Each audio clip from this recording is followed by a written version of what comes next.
Good evening. This is John Warren, publisher of the San Diego Voice and Viewpoint newspaper, coming to you with our program from the desk of the editor.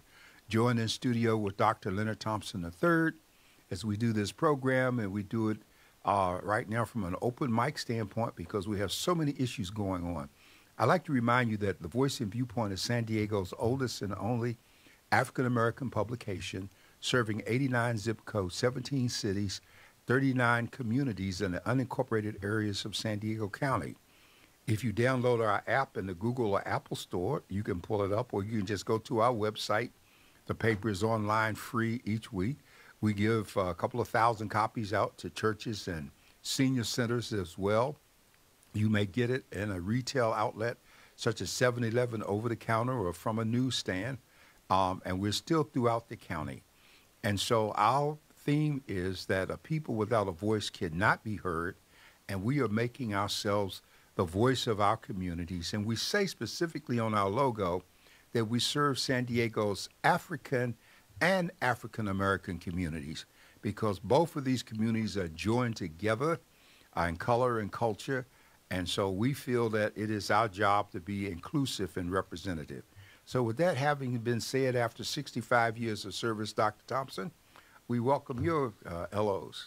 Well, Dr. Warren, I'm still on a high from the great biscuits, grits, and politics that we had on yesterday. Coming back after such a hiatus, to come back and have such a wonderful turnout, as well as, the topics about politics. And I'm just going to be real straight with you, Dr. Warren.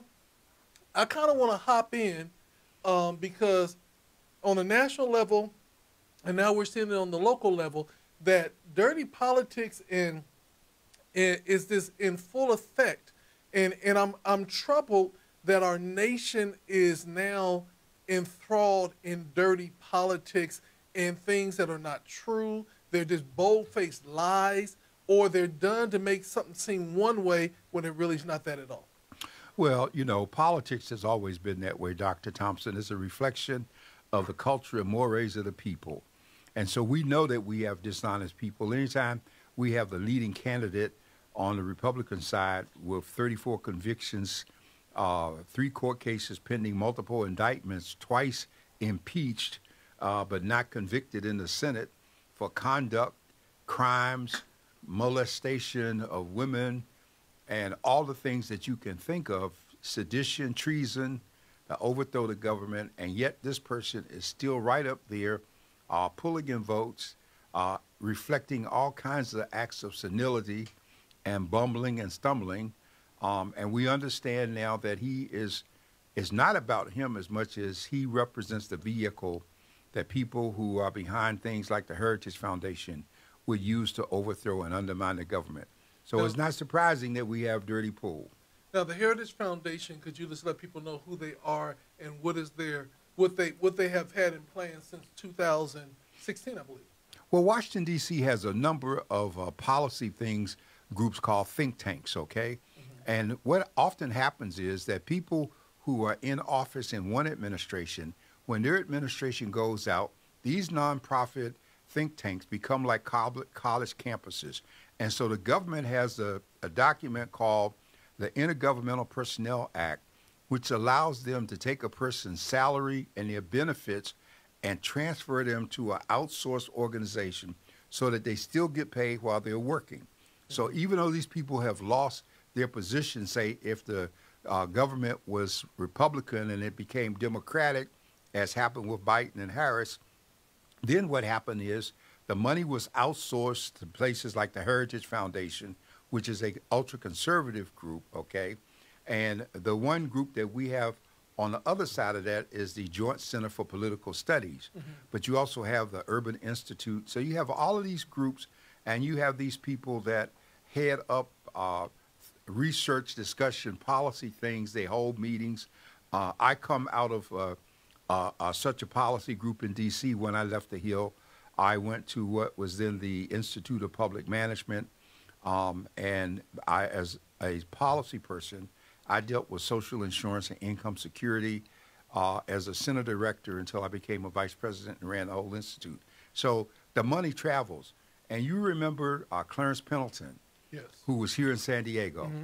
he was a perfect local example because Pendleton, as you know, was all the way solid Republican, and he had an organization called Clarence Pendleton and Associates. Yes. And what happened was when the people that he had worked with went out of office, they gave him money to his Pendleton and Associates and transferred the jobs and the salaries for folks to work with him so they could still draw a check. And he made money because he got indirect costs and administrative and all those things. So, you know, it's a form of high-class welfare is what I call it. Yeah. You get on the little people for trying to survive, but you giving big money to the big folks. Now, just as a recap, Project 25, I've noticed that it's become very hush-hush now since it was the top of the headlines. Nobody's really talking about it anymore. What's going on? What do you think? It is being discussed. The Legal Defense Fund that Marian Wright Edelman had a part of establishing just put out a tremendous report on 2025. And as a reminder, 2025 would do some of the following things. It would eliminate the Department of Education. It would strip the Department of Justice and get rid of all of the things that they do, if you will. It would enact military, the use of the military against civilians under an old statute from 1700s, which is not supposed to ever happen in this country. And they would just strip and rearrange the government so that, in effect, people would have very few rights. In addition to, if Trump were successful in getting elected, he would get a chance to appoint 2 more justices to the Supreme Court because Clarence Thomas and Alito are just about on life support, and they're holding on to after the election. If he gets to do that, he would have a 7-2 majority on the court, which would give that conservative right wing control of government policy and laws for perhaps the next 40 or 50 years in this country. Yeah. Because of how young the justices are. So there is so much, the very future of America and of those of us who are here is on the ballot. So Dr. Warren, with that being said, how is the election looking? Because the overall polls are saying it's neck and neck. What's your thoughts on it? Well, I can tell you that as of today, 6.6 million Americans have already voted as early voters. The state of Georgia has in excess of 344 million people who voted on the first day, which was yesterday. Among the people voting early was former President Jimmy Carter, who turned 100 a few days ago and had the request that he hoped he would live long enough after his 100th birthday to cast his vote for Kamala Harris. And so he did that yesterday as an absentee ballot. And he's the longest, oldest living president. And he's just excited that he would have had a chance to vote for 2 African Americans becoming president behind him. Yeah, wow. You know, one of the things about it is that this is a very significant election. Not only, it does 2 things. Number one, it will be the first time that we will have an African American woman in office, and the first time that we have a woman as the commander-in-chief. And so, you know how they say they killed 2 birds with 1 stone at this point. Well, let's just say they healed 2 birds with 1 touch. Okay. I like that. Say that again. They healed? They healed 2 birds with 1 touch. Okay, so we're not going to kill nobody no more. We're going to heal them. We're going to heal them. Yeah, there with you some go. good, for some good Yeah. opportunities for us to continue to move forward. So, moving forward, what do you see? I know that we talk about the presidential election, but you always talk about what's the most crucial part of this election. Well, the most crucial part of this election is the Electoral College, which most people did not know existed until a few years ago. And it's always been the behind-the-scenes manner in which presidents are elected. It's not the popular vote that gets them elected. The popular vote can influence positions within the states, okay? So what happens is we have the vote now.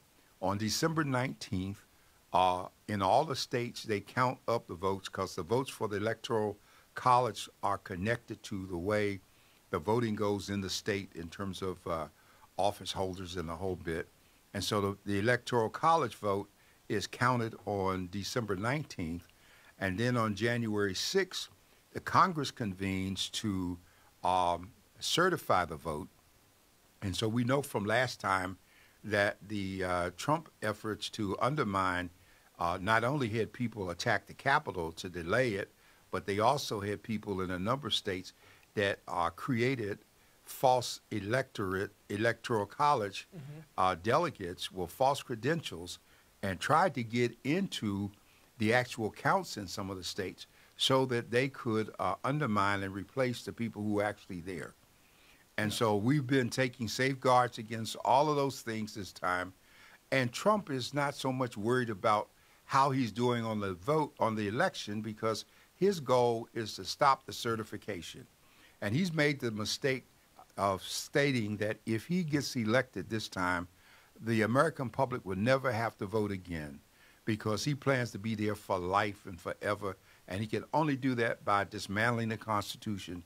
So the efforts are fascists and social. They're not even socialists. They're just fascists in terms of what he has in mind. And so that's why, and we got to give compliments to Kamala Harris. She has been going into every place, every highway, byway, every place there's a group of people speaking up strongly. Today she had an interview with Fox, and they tried to use edited clips from Trump, and she checkmated them and cut them down with it. And she met with the black a male radio host to address the black male Charlamagne vote. Tha God. Yeah, to get them involved. And so she's not leaving anything, but she's headed for a problem with something that Biden has done. And it always gives me concern about him because what he's done is he has allowed massive weapons with military people to help operate them, to go to Israel in preparing to defend itself against Iran with the statement that you can only do this if you don't bomb any nuclear facilities, okay? And so we know from experience that Netanyahu does not honor any requests. He's going to do whatever he can. And at the same time, they've given them like 30 days to get food trucks into Gaza because the people are starving to death. So my question is, why would you give them a time limit that extends beyond the election? Why would you give weapons to Netanyahu, who is going to put Kamala in an awkward position? Because now, as much as she's tried to respect you as having been your vice president, now she's going to be forced to step back from you.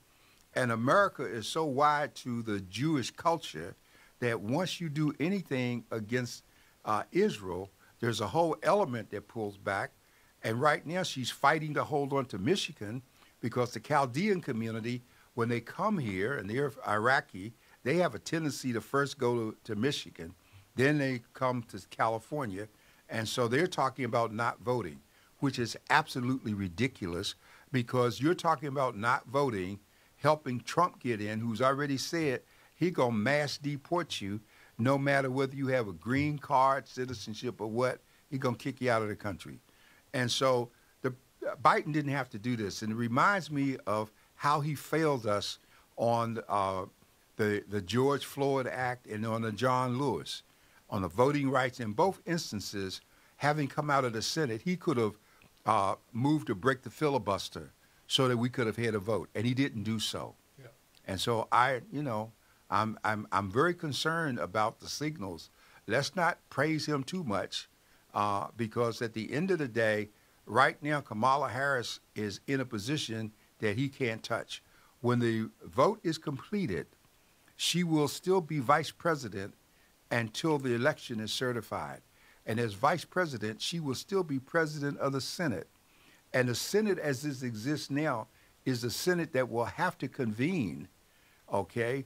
And so there's this question of the House being where we're at greatest risk because the Republicans control it. If Mike Johnson is still Speaker, he's already made it clear he's going to make every effort to question and delay the certification. It's not going to be like Pelosi did with Pence when Pence broke away and did his constitutional duty. So we got to keep an eye there. We got to be voting in these states for Democrats for the House because we need to get control of the Congress. It makes no sense to put Kamala Harris as the president and have the Republicans take the House and the Senate so they can try to neutralize her like they did, tried to do with President Obama. Yeah, and one of the things that is so important is simply this, is that you've always said the presidential election is crucial, but the down card is also very crucial for us to regain the seating in the Senate, or keep the seating in the Senate, and also regain the House, so that we can move some things forward and correct some things that have just gone to the wayside for too long. I was very disappointed to see the Border Patrol come out in support of Donald Trump. I think that was a very, very big mistake on their part, because the bottom line is that a lot of the rules and regulations and things that they're facing right now came through his era. Well, let's remember the Border Patrol. The Border Patrol are the people who were excited about the wall that Trump talked about, promised that the Mexico was going to pay for it, and they did not. Put it up in some places. The border is 1,700 miles long between America and Mexico. And there are places and communities where people just walk across the border like you and I walk across the street. Yeah. And the communities have been interactive for decades, okay? And so it's interesting that they would do this, but it's not surprising because Trump has made a big issue about immigration, and we have allowed him to let people forget that we got an immigration bill that was agreed to by the House, the Democrats and the Republicans, that would have given them at least 1,700 new people in terms of the Border Patrol, and beefed up and done a lot of things. And Trump sent word to the Republican leadership not to take the bill up because he wanted it on the ballot for a political issue. And so that's why we don't have an immigration bill at this point. And the Border Patrol knows what they're doing, okay? You still have people, Border Patrol is under Homeland Security. And what have we had happen with these two hurricanes? We have people blaming the Democrats for the hurricanes taking place. The Democrats are giving God directions in terms of the weather now. And so blaming the Democrats and trying to hold back on money that's needed, saying they don't need the money till the disasters occur. And Mayorkas is the Secretary of Homeland Security, has been saying we need the supplemental funds now. Mike Johnson gets on Face the Nation last week and talks about, well, we just gave them $11 billion. They haven't spent that yet. And they have spent, but they can't just rush out and spend all the money at one time. So we have people playing with the life and well-being when we have folks who, over almost 300 some people have died in terms of the hurricanes, the tornadoes, and the whole bit. And all they have to look at, has Trump expressed any concern?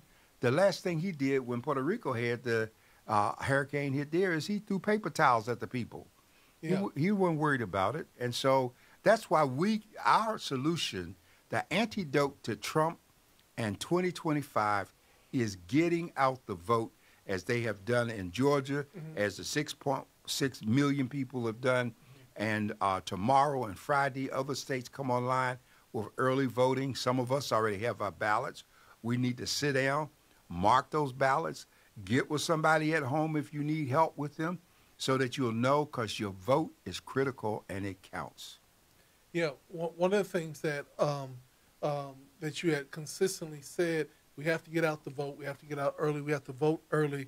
But also, one of the things that was made very apparent at Biscuits, Grits, and Politics is don't get comfortable just worrying about your state. Do like all the other parties are doing. They're calling different people from different states and saying, you need to vote. Let's get out and vote. Let's be a part of it. We should see a turnout like we have never seen before, because the state of democracy is at hand right now. Well, I think we're headed for such a turnout because the indications are in Georgia that twice as many people have voted as did before. And as I said in my editorial this week, Georgia is the one state that the South used to have so controlled, and it gave us a black senator in Senator Warnock and a Jewish senator. And so that was in spite of Trump trying to tamper with it because that's why he's got the trials facing him right now in Georgia. He went to the Secretary of State asking for 11,700 votes. Didn't care how he got them. And I think part of the ammunition that Jack Smith has against him in the amended filings in the federal court against Trump for January 6th is the proof that he had plans to stop. He was not worried about the election. He had plans to stay in power before the election even took place. Okay, and the fact that when he was told during the riots that a threat was on the life of Vice President Pence, his response, those 3 hours he sat watching television, his response was, so what? Because Pence didn't do what he wanted. So we don't want to get hung up on Trump. We want to get hung up on getting a vote out, folks. Yeah, and what was really disheartening, they asked him straight up, what about the peaceful transfer of power? He literally fixed his mouth to say that the last time it happened, there was a peaceful transfer of power. And it is like, I feel like I'm looking at Leave the Beaver all over again, and that we got Eddie Haskell pulling our chain. It just doesn't make any sense. Well, Trump has said that one of the first acts, if he's elected, is he's going to pardon all 1,600 of those January 6 people that have been convicted of sitting in jail. And he's just going to pardon everybody. He's already said that's what he's going to do. He has no respect for the rule of law. Trump's main focus right now is stay out of jail. And that orange jumpsuit is waiting for him if he loses the election. Yeah. And this is something that Trump and Benjamin Netanyahu, the prime minister of Israel, have in common. Netanyahu has so many legal issues waiting on him that if he stopped the war tomorrow, he would be kicked out of office and he would probably go to jail because they got all kind of charges pending against him. So the war is his stay out of jail card. And so we see dictators, and for Trump to have met with Zelensky of the Ukraine and to talk about what good friends he was with Putin is absolutely ridiculous. Yeah, they asked him again, have you had a conversation with Putin since you left office? And he said, I've had conversations with many people. I'm like saying, but he's not answering the question. The question is, yes, I have had it, and we're planning, and that's the shocking thing is that you are no longer a sitting president, but you're talking to somebody that's about enemy of the United States. Well, Dr. Thompson, I'm looking at a comment that came in that talked about if there are marks on your ballot, those marks disqualifying the ballot from being counted. I would suggest if you have a ballot and you are in question as to anything about it, you should take that ballot out to the register of voters and you should go into the office with it. And without having marked it, you can ask them to give you another ballot. Yep. And you can then vote that ballot right there in one of the voting booths and leave there knowing that your ballot is valid and is going to be counted. I have been reminding people that if you have a question, they can't find your name on the list, it doesn't stop you from voting. You can ask to vote a provisional ballot. Mm-hmm. You get a ballot, you mark it, you put it in a sealed envelope, you put your name on it, they take it and put it in a separate pile, and when those ballots that are called provisional get to the register of voters, they look up your name and verify that you are registered, and then your ballot is put through the process of being counted without anyone looking at it, because the envelope can be opened and the ballot can be put into the machine without seeing it. And it's designed to go that way. And so these are things that we want you to think about. We had a front pager 2 weeks ago that reminded people that if you are homeless, you can still vote. Mm-hmm. You must not feel alienated because you don't have a door and a key. All right? There are a lot of people in this country who are homeless for a whole variety of reasons today. You need to vote on the propositions that are there, because Proposition 33 is very important in terms of housing, and all kind of big money is trying to block it and stop it. Proposition 36, which will make changes in Prop 47 coverage, allowing the change in laws so that things that were misdemeanors can become felonies again, and increasing the opportunities for people to go to jail, because Prop 47 was designed to get people out of state prisons so that the state could get out of receivership with the federal government because of how it was mishandling and mistreating prisoners. And so we need to be informed, people, and we're making every effort at the Voice and Viewpoint to keep you informed. Dr. Thompson has put up the edited version of our Biscuit Grits and Politics from yesterday morning. In our last 3 programs here, we have had an in-depth discussion. We've talked about the propositions. We tried to answer questions and explain what's happening with them. We've talked about the candidates, who's running, what you should be looking for. And I'm happy to report that a number of people are calling the paper when they have questions, saying they're using our voters guide to do to mark their ballots for early submission. And if they have a question, they're calling to ask. And I'm taking those calls and spending time talking with them to answer any questions that they might have about it. I think I'm one of the most qualified people to talk about elections, as I said at Biscuit Grits and Politics. I was an election consultant to the District of Columbia when we first got the home rule vote. I helped design the precincts then when I was a student in political science at Howard.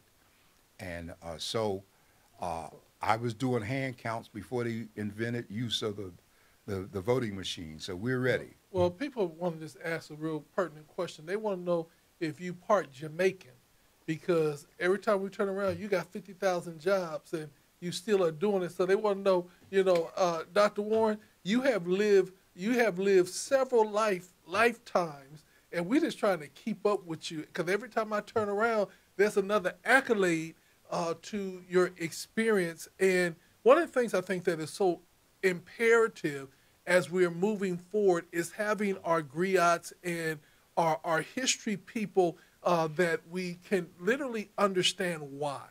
You know what I'm saying? I think a lot of times we don't understand the why in it all. We don't know who were the architects as we were going through there. So it's very important for us to always find out the why and understand the background. The background is what's going to make us stronger. Because when we say, well, that doesn't make sense, we got to understand the background. Well, let me answer the first question.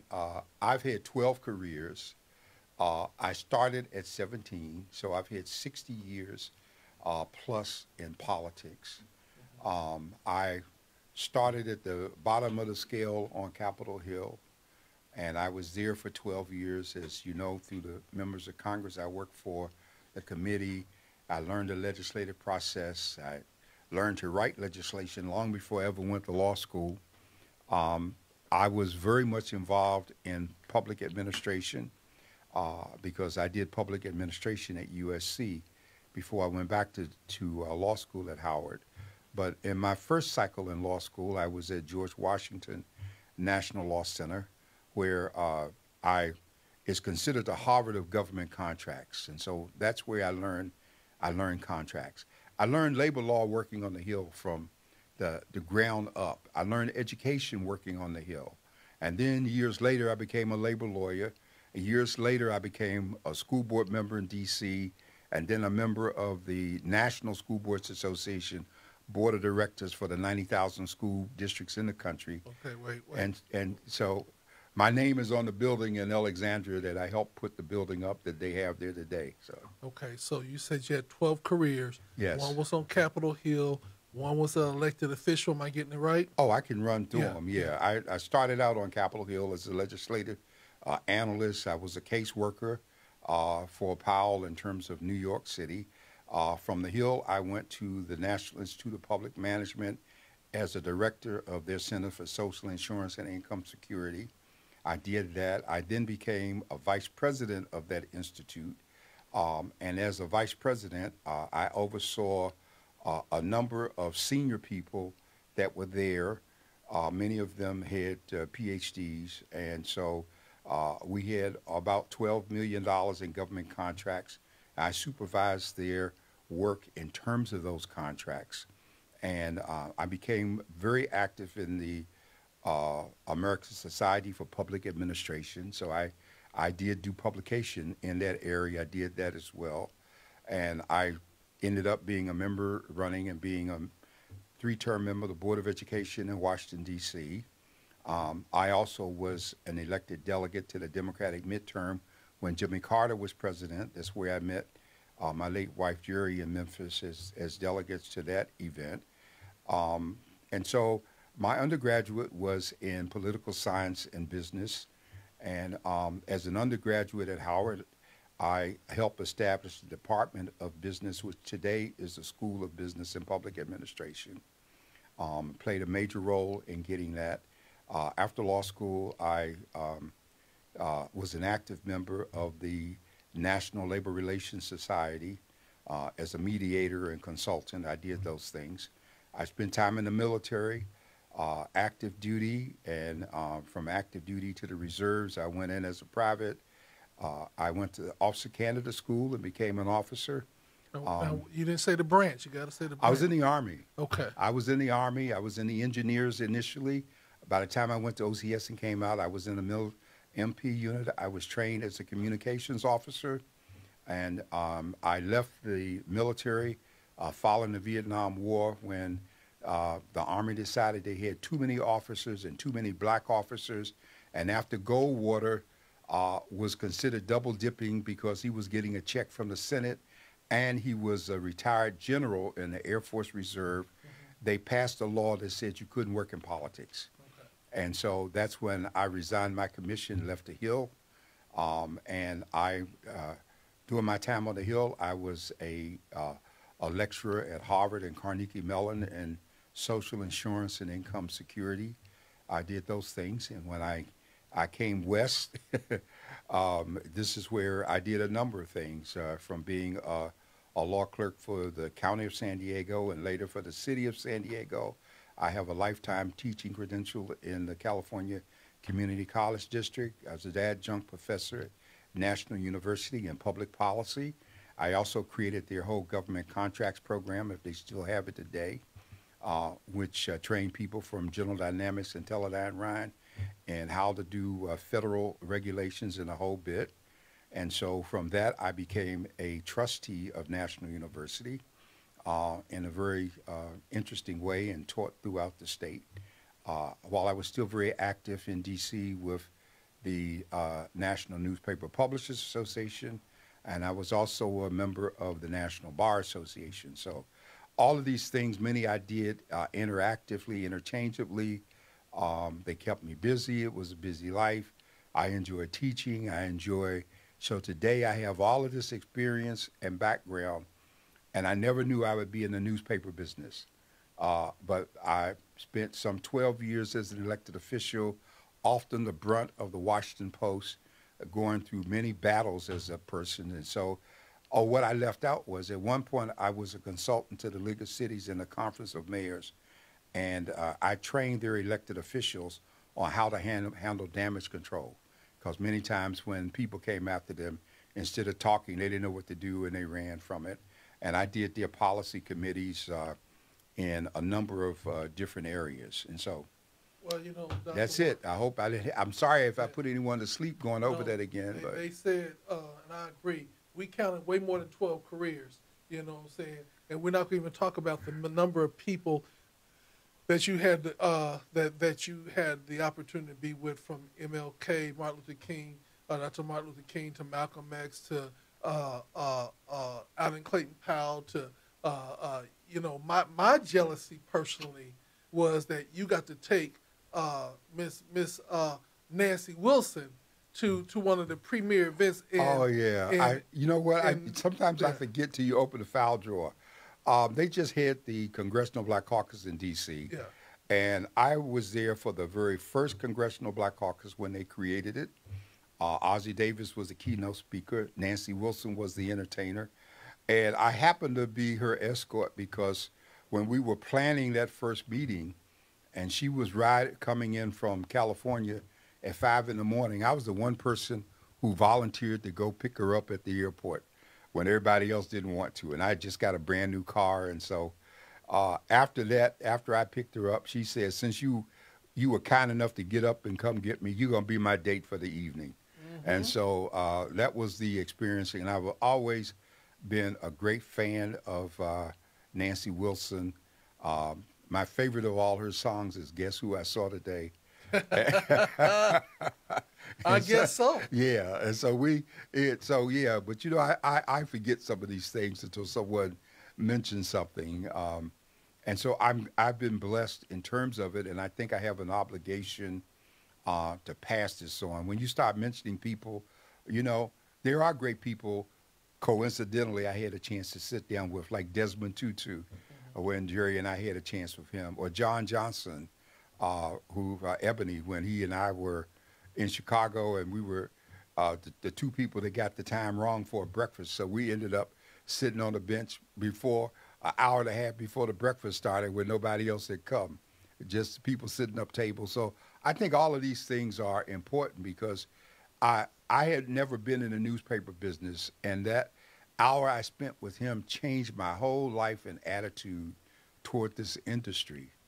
And so I consider it a calling that I have. Like, I never had a desire to be in the ministry, but while I was in undergraduate school, I had some elective spaces, and I didn't realize that I decided to take courses in the School of Religion at Howard.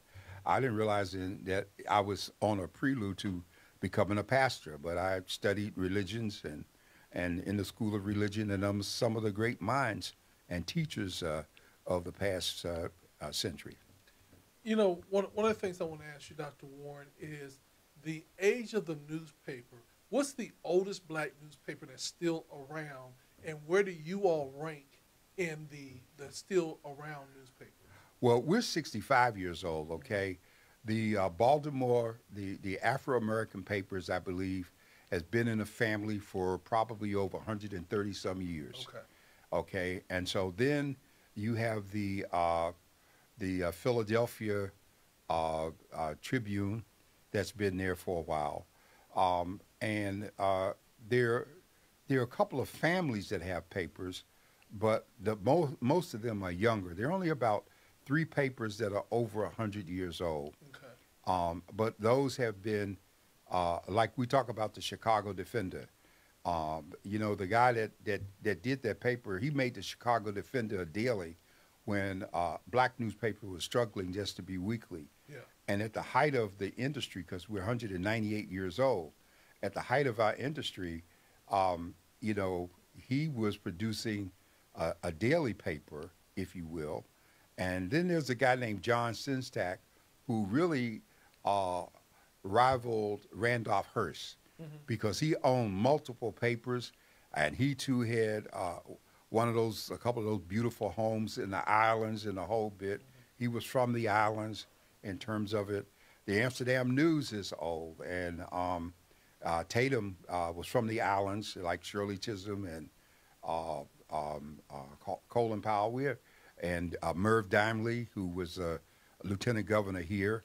So we have a lot of people that brought their culture to America, and they got very involved here because they have a rich history.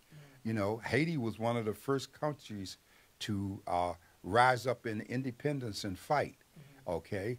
And so we had a lot of freed Africans that left America, and maybe it was just a course sailing, but many ended up in South America. And today, statistically, there are more black people in Brazil, okay, than there are others. And that was a mixture of cultures. And so I feel very blessed to have known people from all of these places.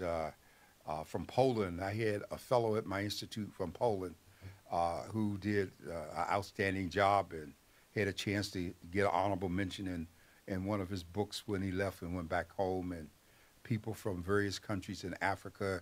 When the revolution occurred in Iran, one of my best classmates was a part of the family that was ousted there. okay? And I was on the Hill when um, things happened in Ethiopia and people started coming to America. And so uh, Howard was created to be a black Harvard so that all of these people coming had a place to go and they didn't all infiltrate the Ivy League institutions that people really wanted to keep really white for the purposes that they had in mind. So, I thank you for the history. I think it's very important that people understand why you're such a wealth of information is because you have lived, 39 lives since you've been on this great place that we call planet Earth. One of the things I want to move back to is the election, and I want to talk on the sense of being an African American man and the disrespect I'm seeing men that don't look like us having towards the women of color that are running. We see that Donald Trump has no respect for anybody, but his vehemently disrespect and disregard for black women has been unprecedented. And I challenge any black man that if they vote for Donald Trump, they are voting for the disrespect of black women worldwide. Well, as one of my publishing colleagues told me, he was having a conversation with his son, who's 25, and his son was a pro-Trumper. And his son told the father, he said, my generation, we don't know nothing about civil rights and what y'all went through, so we just vote in our best interest. So in many ways, we fail. But let me just say that white males have tremendous mental difficulties, okay?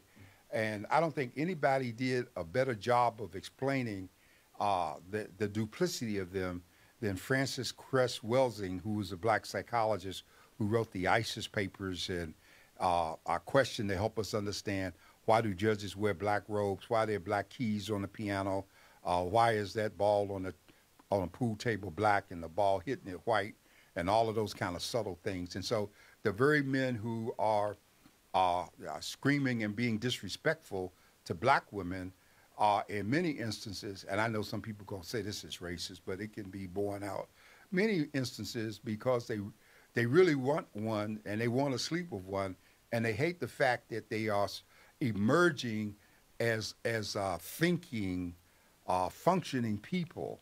And that's almost a sense of mental castration for some of them. So a lot of people are bringing some very serious mental issues to the table with the jobs and things that they are doing. One of my favorite examples is that it's just the whole term cowboy. And a lot of people don't realize that the term cowboy came from calling black men boys, and they were the ones that worked with cattle and trained horses. But if you watch a Western, the white men were called cattlemen because they were owners. And so anything that can be a term, like there's a habit today of people from other cultures calling a black man boss, I think it's an insult. And every time somebody called me boss, I correct them. I'm not your boss. You don't know me, okay? And if you don't know what to say, you can say sir. But you can't decide how you're going to address me. And most of us have gotten to the point that we don't think it's important how people address us, but how they address us is related to how they see us, all right? And so if you let a person get familiar with you, then they're going to be familiar and they're not going to respect you. And why do they want to be familiar? Well, let me show you this real quick on television. If you look at most of the detective stories and things that we've seen where there was a white detective or police officer who was almost out of control, at every instance, the person he reported to was black. And so you got a black supervisor up there who's always trying to get them to do the right thing. But you don't put a white supervisor up there because if the person is black, then you can justify them bending the rules and not going with it. So the subtlety is so great, and most of us just kind of look and we're not learning. But I believe that you learn from everything you watch if you pay close attention and you see how people treat you. I get offended when I go in the store or something. I have this example with a doctor. I've gone to see a new physician. The doctor walks in the room and he says to me, "Hi, John, I'm Dr. Green." And I say, "No, you're not." I said, "What you mean?" You cannot come in here and call me John. We are not first name friends. Now, if I'm going to be John, what's your first name? Billy. Okay, and if you can't handle that, I don't need to be here seeing you in the first place. Yeah. And so we need to walk, okay? Most of us are so busy trying to be acceptable. I remember for years I'd be on a flight. A white person would sit down beside me, and the first thing they want to do, well, what do you do? Well, what do you do? And you know what? I stopped them. I said, you know what? This is not an interview. I am not here to entertain you, and I didn't ask you what you do. We just sharing a seat, so let's not get it twisted. People say, whoa, man, he sure is. No, I'm just straight up. Yeah. And we need to start being more straight up, and people will respect us if we respect ourselves. Yeah, and for me, I agree with you 100%, Dr. Warren. Sometimes it gets funny to me because, I watch different comedic shows. What do you do? I'm a goat herder. Herd goats for a living, And that's from Coming to America, where she said, well, what does your family do? Oh, we're goat herders. Well, that's so funny you say that, because I remember years ago I was in the post office, and a white man was standing behind me, and he taps me on the shoulder, and he says, what position do you play? Oh, yeah. Okay, so since I'm a big nigga, I must play football, okay? And big black man. Hey, so I turned and say, I play the cello. Okay, he looked at me, so what? I said, it's an instrument with strings. You say, I play the cello. Yes. Oh, okay. Why you ask me? You assume. I'm first chair. Yeah. You know what? You're going to make assumptions. Yeah. And see, some people think, oh, well, you better get a grip on who you are, because if you don't respect yourself, others won't. And more people are being threatened by the browning of America and how they deal with us, okay? I was doing a training just recently, and what I'm hearing consistently are the young people are looking to diversify. They're looking to marry outside of their race. They're looking to brown. A lot of them are looking to brown America so that they can't say that it's lily white anymore. So there's this cross-pollination that's taking place. But I want to get back to this one thing I'm saying about the disrespect of our women of color. This recently, there was a smear campaign or attack ad that just came out on one of our daughters of our community. And the thing that I would say to the person that did it was done in poor taste. You know what I'm saying? It was done to try to smear the name and take away from the work. And at the end of the day, I believe that it's not going to work.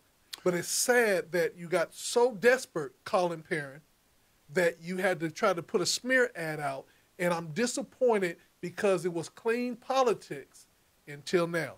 Well, see, I'm old school politics. First of all, you should have never mentioned his name because we don't want to give him any free publicity, okay? Yeah. And second of all, there should be no black person out there making up their mind on how they're going to vote at this point based on what somebody is sending them in the mail, okay? Because if you got a question, you should talk to someone.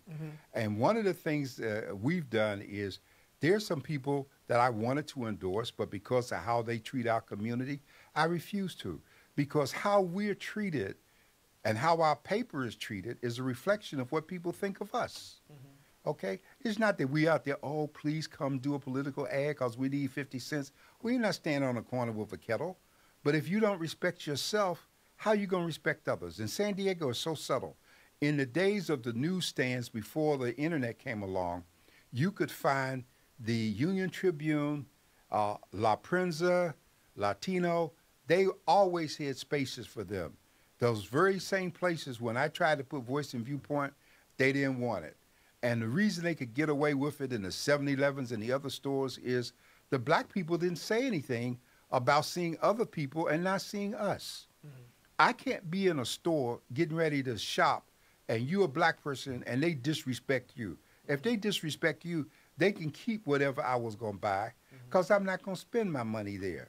But we've seen that going back to the days of FamMart when we tried to tell people don't go in there and they were selling that fake gold.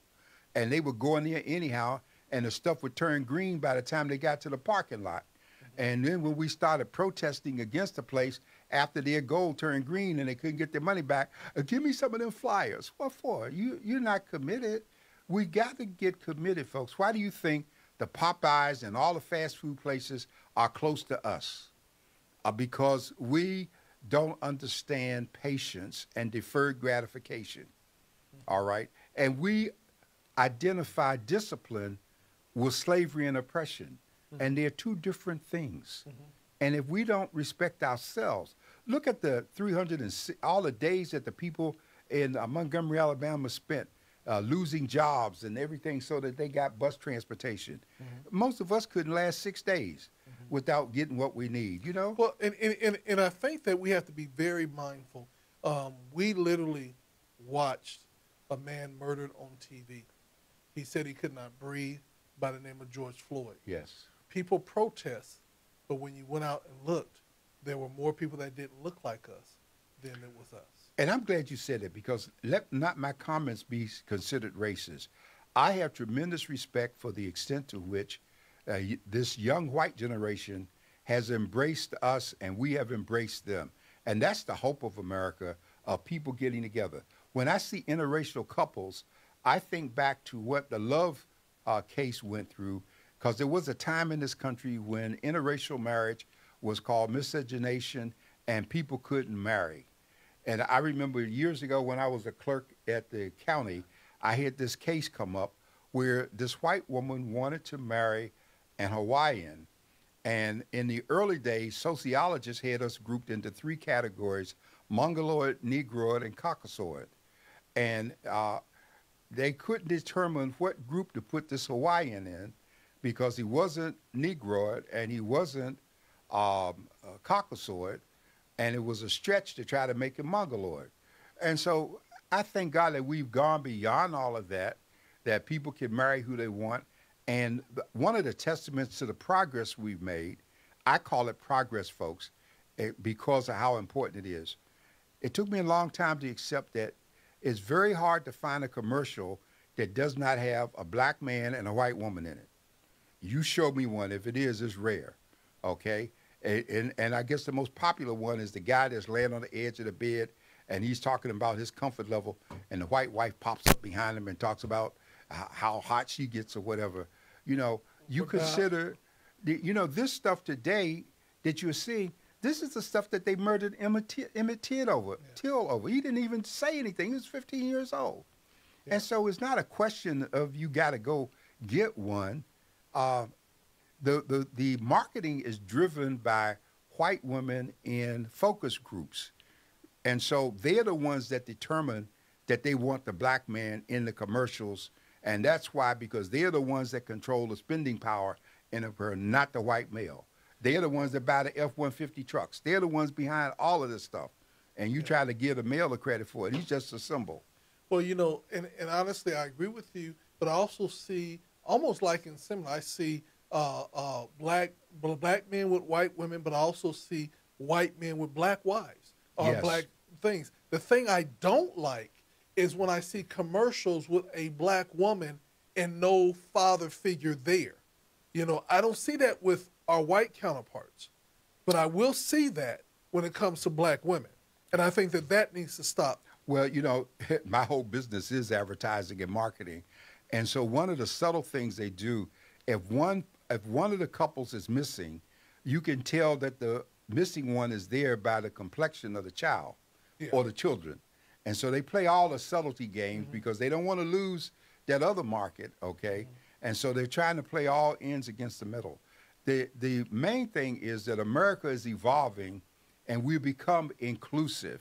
And the pandemic was a perfect example. All of the police violence that followed in different places, the crowds were always predominantly white. Even with Black Lives Matter, there were white people out there. And I think one of the most telling examples was a white guy who passed out in a demonstration in England, and the cameras were there, and a black man picked him up and carried him to a first aid station. That's what we've always been. And so my comments are not racist, but it's the older element that is threatened. It's the older element that's upset, okay? And that's the whole question. Yes, America is not going to be lily white as it was. And they're the voting element. And they're the voting element, and they're going to try to hold on to the cemetery right till they bury them. Because I know of a situation here many years ago. out in the Bonita area. A white man died, and there's a national chain that owns all the funeral cemeteries in San Diego County. And when they got ready to send his body to be embalmed, the wife put a note in it and said that he insisted that nobody black handle his body. Okay, and they left the note there, and of course the embalmer was black, so they made sure that he got the note first and foremost, you know. But this is just the stupid stuff. And I grew up in the South where they had 2 water fountains, and even when in '66, when I went into the military, they still had colored only fountains in South Carolina. They still had people questioning if you weren't in uniform, you might get kicked out of a place, okay? So America has come a long ways in terms of changing its clothes, but it hasn't really changed its heart in many respects. Well, we're almost at the end of our show. I want you to talk about your editorial this week and what we can expect to see in the newspaper. You know, I personally have already voted. You know, thank you for the voter's guide. It went right along with me. There was only about 2 things that I might have did differently, but it wasn't on the candidates that we're supporting. You know what I'm saying? And one I almost wrote a note because I had an attitude because it said to be announced. I was like, I don't have time for it to be announced. I need to know now. You know, but what I loved about it is that you gave the pros and cons about each, then you made a recommendation, but you said again, it's your choice. I just want you to know what you're looking at. Well, the biggest danger that we have right now is the more we talk about the elections over the next 20 days, the more some people are going to get turned off and they don't want to hear it. And so that's where apathy creeps in. So we got to keep people energized and keep people voting. If you don't want to be standing in line on election day, get started now. There's a drop box at every library. You can go out there to register voters, and they'll help you if there's a question. You can mail your ballot, and you can trace it, track it by mail in terms of where you send it. And so the main thing is look at what's happening locally, wherever you live. All black people don't live in southeastern San Diego. We are concerned about Grossmont, El Cajon, National City, Chula Vista, Southwestern College, the Community College Board, the County Board of Education, the San Diego School Board. All of these places throughout this county, we are concerned where we live as people of color. And we are dispersed, but we are still powerful in terms of voting. Yes. We need to give serious attention to the mayoral race here, to the seats that are on the ballot. Whitburn is one of the people we're supporting as a local city council member in terms of him running. One of the persons in terms of District Street Board of Supervisors, we've endorsed Tara Reamer Lawson. I don't think that Kevin Faulkner should be let near the Board of Supervisors, and it troubles me that I see people trying to embrace this man who, by the time he finished being a mayor, had really turned his butt up to most of us. And so we need to distinguish between people looking for a job. We got Raquel Welch running again in Lemon Grove. And you might not be a fan of hers, but you got to look at who she's running against. One woman is crazy, and the other one has Did you say Raquel Welch? I mean, God, no. I mean, Raquel Vasquez. If Raquel Welch is on the ballot, that's people voting for the cemetery. I'm sorry. Raquel Vasquez, because that's the way she won, because people made that association in the Spanish last name. So if you're in doubt, call us. We're having watch night on November 5th at Voice of Viewpoint, free. You can come in and watch the election returns with us. And we got more things that we're doing. And we're going to be going live, so we're going to be talking about it so people can see us around the world. We're going to be our very own little CNN from the floor of Biscuits, Grits, and Politics. All right. November 19th is the next one. All right. Y'all take care. God said the same. We'll see you next week. Y'all be blessed.